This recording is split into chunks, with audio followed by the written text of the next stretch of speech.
What's going on, everyone? Raptor Rising here with another Gray Zone Warfare video. Today I'm going to go over the tips and tricks that I've learned over the 700 hours of experience that I've gained in this game. And I'm going to try to share that with you. First things first, let's start with the basics. These are a bit loud sometimes, especially when you're a helicopter, such as the one that's coming in right now. When you're wearing fancy headset, the GSS H01 or the quads, what have you, you can press, by default, O to enable noise canceling. You see how much better that is. Still a lot of bass that comes through, but overall, it's easier to hear things. By the way, the GSS H1s are probably the best headsets in the game, at least in my experience, and they are a loot-only item, so it's always good to have a couple extra in your stash in case you die and lose them. Night vision. You love it. I love it. Really greatly implemented in Gray Zone Warfare 0.2 Night Ops.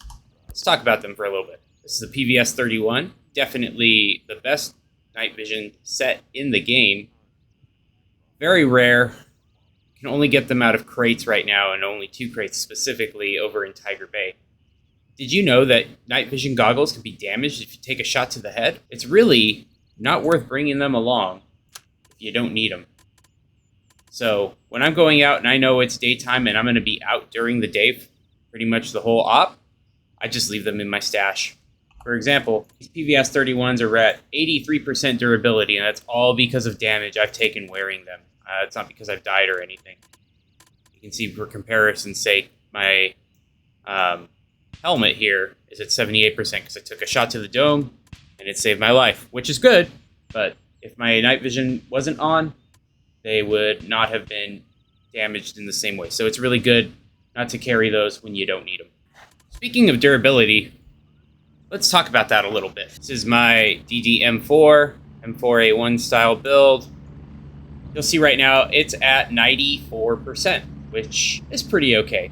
But the biggest thing to watch out for, especially when it comes to durability, while we don't have a repair system in place yet, is paying very close attention to the stats on your suppressor. This is the Mark I suppressor, and I love it. I think it's great. As you can see now, I'm at 91% durability on it, and my loudness is at 68 decibels. Well, let's compare that to a stock one. So here, you can see it's a 75 decibel reduction. Now, decibels, as I understand it, is exponential. It's not like, 30 decibels is on a linear scale to, say 75 decibels. So it actually increases exponentially as the decibels get higher. So it's really important to keep that in mind. Your durability on your suppressor specifically will affect how the game engages with you, because suppressors, believe it or not, make a difference.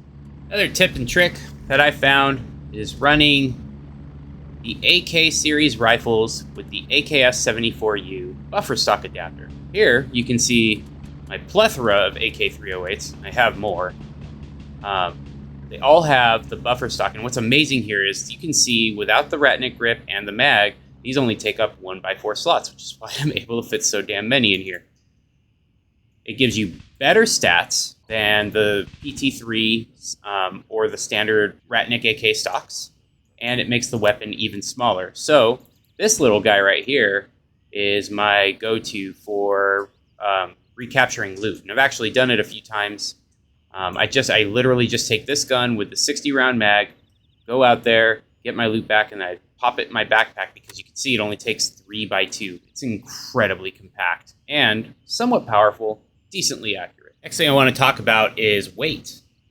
See, right now I am at 31 out of 54 kilograms maximum weight.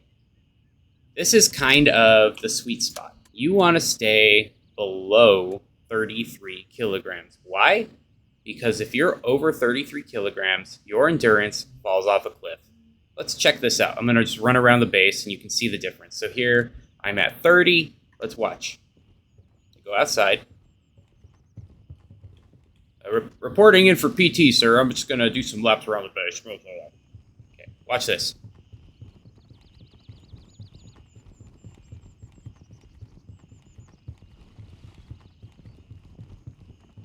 halfway endurance, and I've made it halfway around the building. Actually, quarter round. Last leg, still going. And I have made it all the way back inside. No problem. Still have stamina left. I can get out of dodge really fast. And pay attention to how fast this is going back up. 1001, 1002, 1003, 1004, 1005, etc., etc. I'm back to halfway after about 8 seconds, right? Now let's chunk me up. So here, I'm at, just carrying this AK-308, I'm at 35 kilograms now. I've reset. Let's see how far around the building I can make it.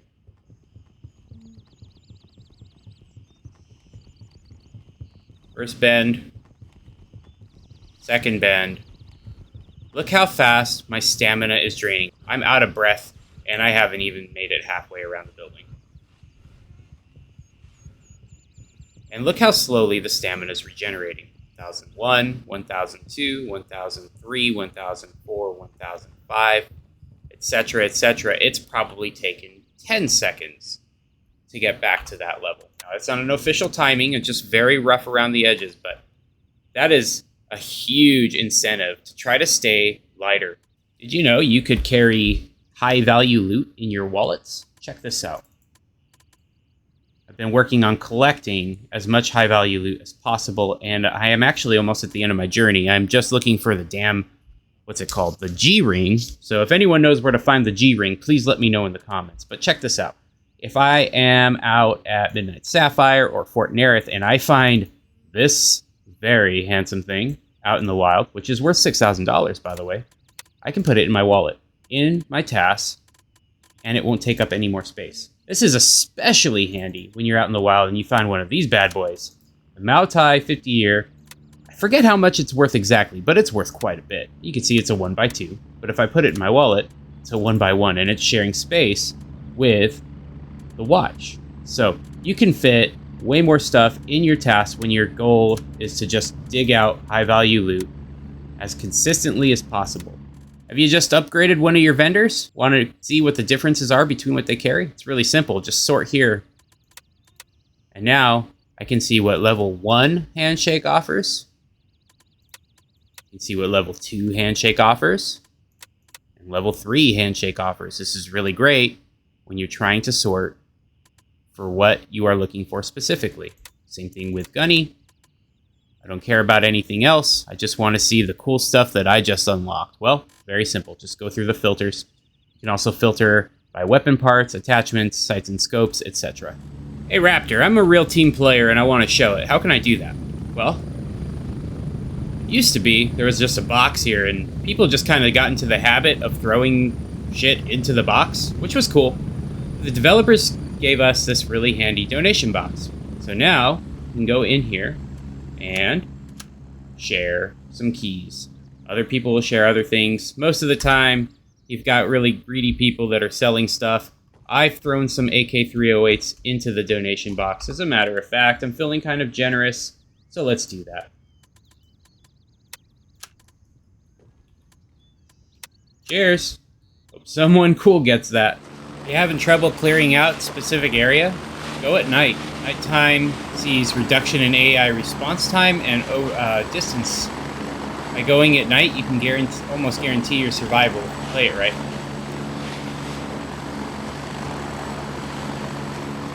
Here I am at Midnight Sapphire.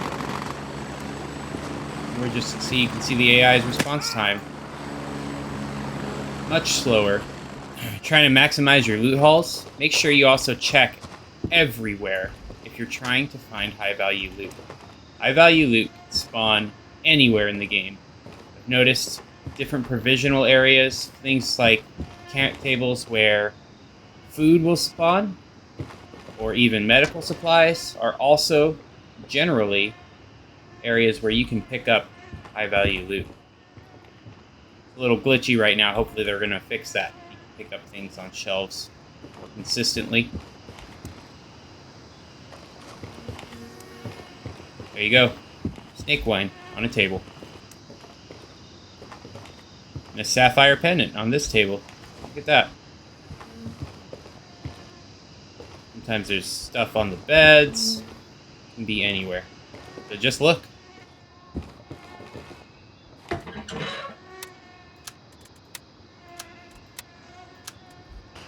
Let's talk about crate time resets. Let's see how long it takes for a crate to reset. I just opened that safe.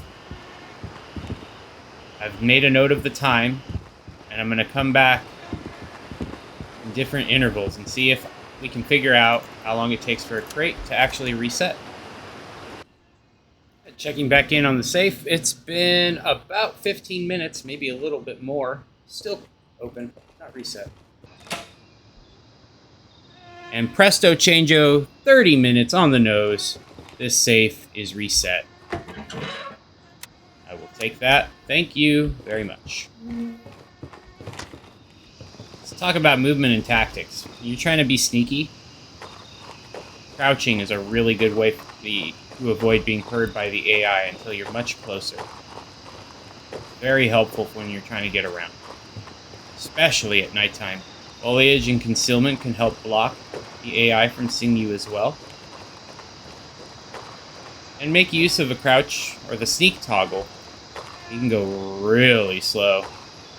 This all helps in stealth mechanics in this game. It should be more fleshed out at some point.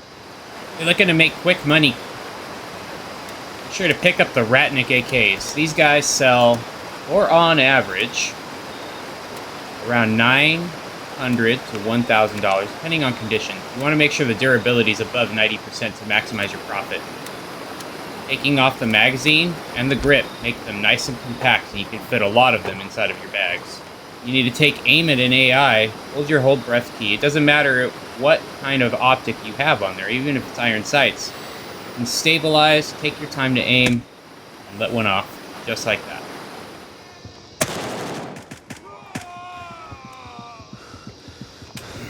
Alright, so I just got into a gunfight and almost lost, but let's talk about health for a second.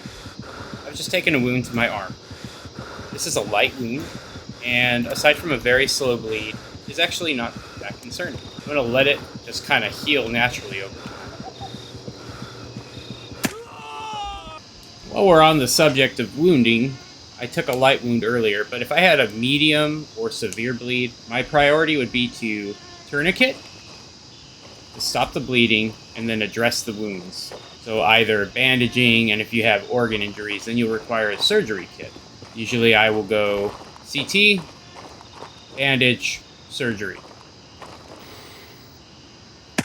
If I had a medium wound, the first priority would be to apply the CT, apply that, and then I'll bandage to heal the wound, otherwise it'll stay open. And then after that, I'll apply my surgery. Generally, it's about how much time it takes, so I can CT faster than anything. The bandaging is not so bad, and the surgery kit is pretty time intensive. There's another way around that, and I'll show you this here. HPR3S is an organ injury healer. Put this in, one-time pop, and it'll heal most injuries. Unless you have multiple, in which case, deal with it. Now, when you find guns like this, the AKS-74U, do an inspect and detach the gas block, just like that. This will give you a burst and a pilot and a couple of grips. These go, on average, for $400 to $500. Pretty good way to make money quick. Let's talk about XP. I've just cleared most of this lobby solo. And these are all Le Mans Army forces. These guys are worth 15 XP a pop. And then if you can kill the bosses, these guys are worth 20. It's a pretty good way to farm XP if you're at level 39, trying to get to 40, unlocking the higher end, better expanded grid. It's a really good way to get that going for you. Alright, one other thing that's pretty cool. I know a lot of people complain about helicopter wait times. Notice how far away I am from this LZ.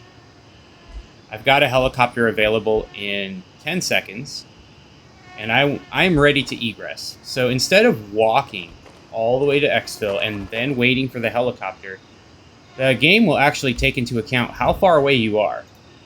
Raven, wheels up for Hotel 1.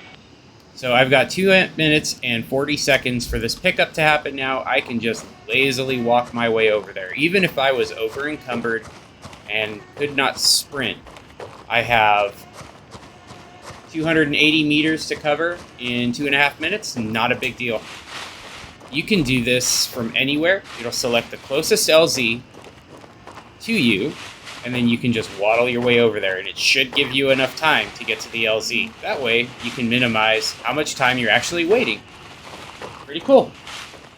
I think most of us would agree that was a pretty lazy loot run. I could have maximized that more. I didn't get tons of cash. Got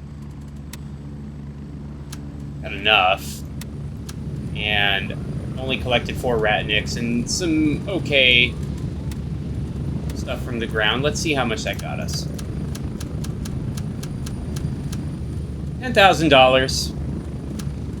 $12,000. Buying it. $14,500. No effort. Alright, one last thing to cover, and we're going to end it there. There are 4 loot crates at Tiger Bay that spawn very hard to find items. The first one's here in the container. You'll need a key for that. The second one is here in the pier. You'll need a key for that. These have UN gear crates, which have the possibility to spawn PVS 31s. Don't count on it happening too often. However, if you are just down and out and need some good guns, check out the ambushed UN LRA convoys. This one right in between Juliet and 2 and November 1.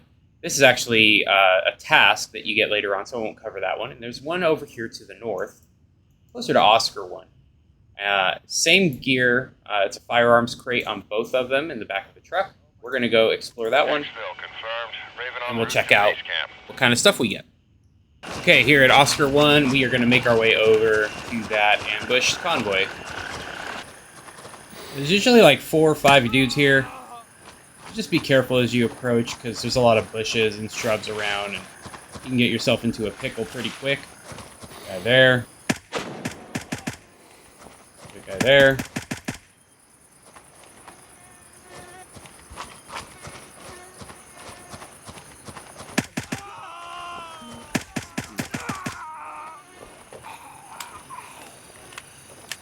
And sometimes there's one back over in that area too, so you just want to be really careful. And the truck we want is right here. It's a black gear crate, marked UN on it. Pretty sick little MP5, Glock 17, and M4 stock. I mean, nothing too crazy, but if you're just looking to regame with some decent kit, this is a good place to do it. Oh, and an ammo box. Anyways, guys, I hope you found this this walkthrough very helpful and entertaining. Please let me know in the comments if you guys have any other tips and tricks that you think I should mention, and I'll be sure to cover them in another video. Please consider leaving a like to help me beat the YouTube algorithm. Drop a comment, and subscribe if you're new. We'll catch you in the next one. This has been Raptor Rising. Raptor out!